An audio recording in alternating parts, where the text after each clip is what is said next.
கர்த்தருடைய நாமம் பரிசுத்தப்படுவதாக. என்னுடைய பேர் தமிழ்ச்செல்வன். நான் பெலமாநல்லி கிராமம், பாலக்கோடு வட்டம், தருமபுரி மாவட்டம். நான் ஒரு இந்து குடும்பத்தில் பிறந்து வளர்க்கப்பட்டேன். வைரக்கமான ஒரு இந்து குடும்பம். தலைமையில் தேங்காய் உடைத்து தீச்சட்டி எடுத்து தீ மிதித்து அப்படிப்பட்ட ஒரு பாரம்பரியத்தில் இருந்து வளர்க்கப்பட்டேன். நான் சிறு வயது முதல் பெத்தேல் எஃப்கேபி என்ற ஒரு கிறிஸ்துவ நிறுவனத்தில் படித்து கொண்டேன். ஆனாலும் நான் கிறிஸ்துவ அறியவில்லை.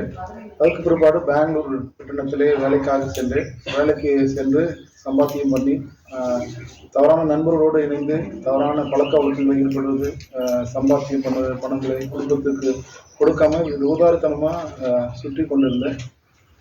அப்படியே இருக்கும்போது ஒரு நாள் என்னை ஒரு மிஷினரி சந்தித்து ஆண்டவருடைய அன்பை அறிவித்தார். அப்போது நான் உணர்ந்தேன், நான் செய்து கொண்டிருப்பது தவறான காரியம் சொல்லி உணர்ந்து அன்றிலிருந்து ஆண்டவரை ஏற்றுக்கொண்டு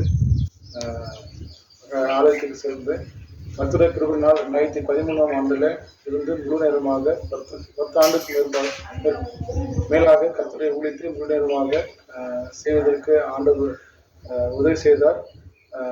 இப்போது திருமணமாகி எனக்கு ஒரு மகன் உண்டு. ஒரு குடும்பமாக கர்த்தருடைய பணியை திருச்சபை ஊழியத்தை செய்து கொண்டிருக்கிறேன்.